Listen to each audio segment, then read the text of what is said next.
Sit down, baby. Sit down right now, because what I'm about to tell you, nobody in a white coat is ever going to say to your face. My name is Miss Clara. I am 92 years old. I have buried 3 doctors.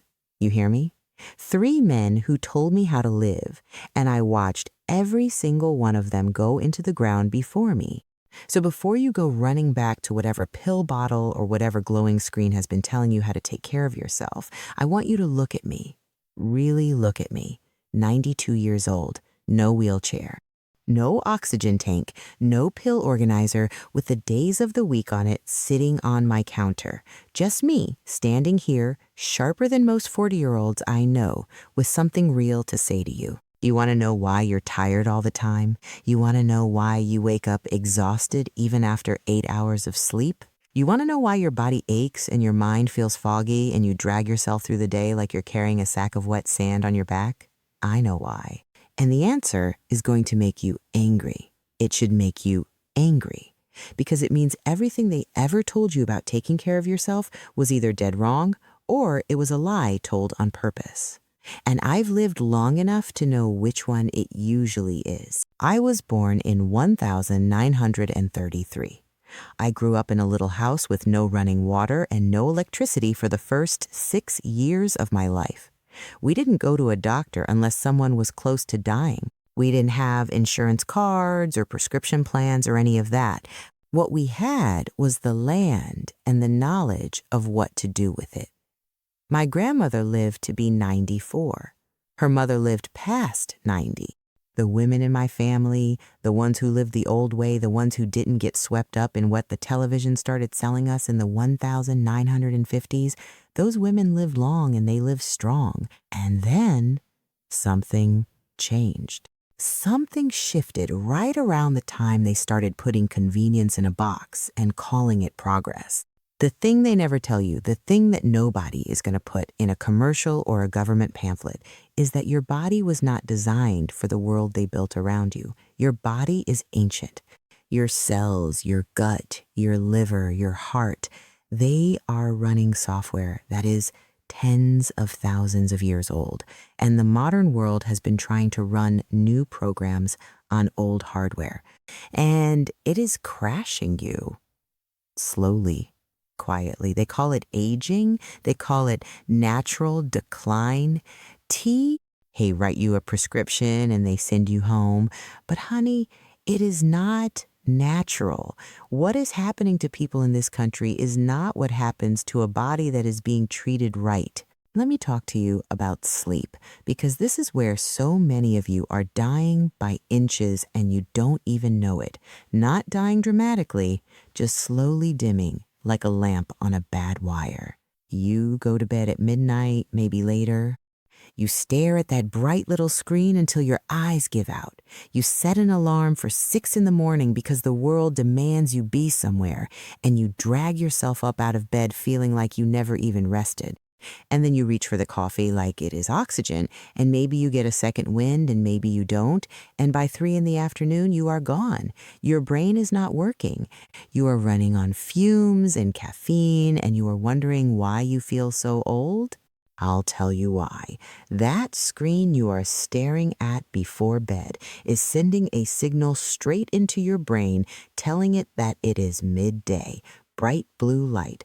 Your ancient body cannot tell the difference between that little glowing rectangle and the noontime sun. So your brain stops making the chemical it needs to put you to sleep. Melatonin, they call it now. We didn't have a name for it when I was young. We just called it going to bed when it got dark. Because that is what you are supposed to do. When the sun goes down, your body starts to prepare.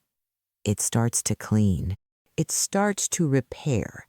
It runs maintenance on every single system you have. Your heart, your brain, your joints, your immune system, all of it gets worked on in the dark, in the deep hours of the night, but only if you let it. Only if you stopped flooding your eyes with fake daylight at 10 o'clock at night.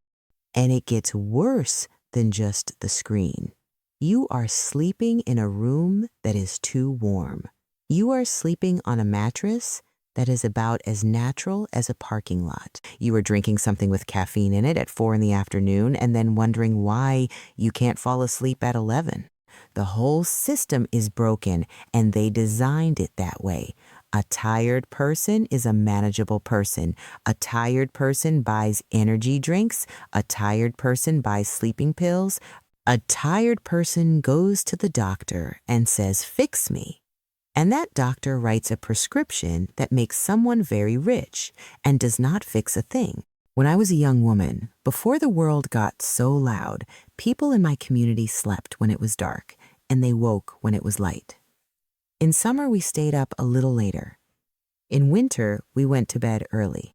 We followed the rhythm of the earth because we had no choice, and we woke up rested. Real rested, the kind of rest where your mind is clean and your body feels ready. You have never felt that kind of rest in your life. Most of you under 50 have never once woken up the way a human body is supposed to wake up because you have never once slept the way a human body is supposed to sleep. Now, let me tell you about something else that is making you old before your time. Something that every single one of you is doing every single day, and none of you will want to hear this because they have made it so normal, so completely ordinary that questioning it feels crazy. I am talking about what you are putting on your body, not in it, on it. Your skin is not a wall. Your skin is a mouth. Everything you rub into it, everything you spray on it, everything you lather up in the shower and massage into your scalp, your body drinks it straight into your blood, straight into your liver, straight into the place where your hormones are made and balanced and kept running right. I have not used a commercial shampoo in 40 years. I do not put anything on my skin that I could not, in a pinch, put in my mouth. That sounds strange to people now. It sounds extreme. But go read the back of your lotion bottle. Go read the back of your deodorant. Count how many words you cannot pronounce. Count how many of those ingredients are known in the fine print, in the studies they buried, to disrupt your hormones, to confuse your thyroid, to mimic estrogen in your body in ways that throw everything off balance. They put those things in there because they are cheap, and they make the product feel silky, and they extend the shelf life, and they keep you buying more because your hair gets dependent on the stripping and the coating and the strip again. My grandmother washed her hair with a little apple cider vinegar and rainwater. Her hair was thick and silver and beautiful until the day she died. My mother used lard and a little rosemary on her skin.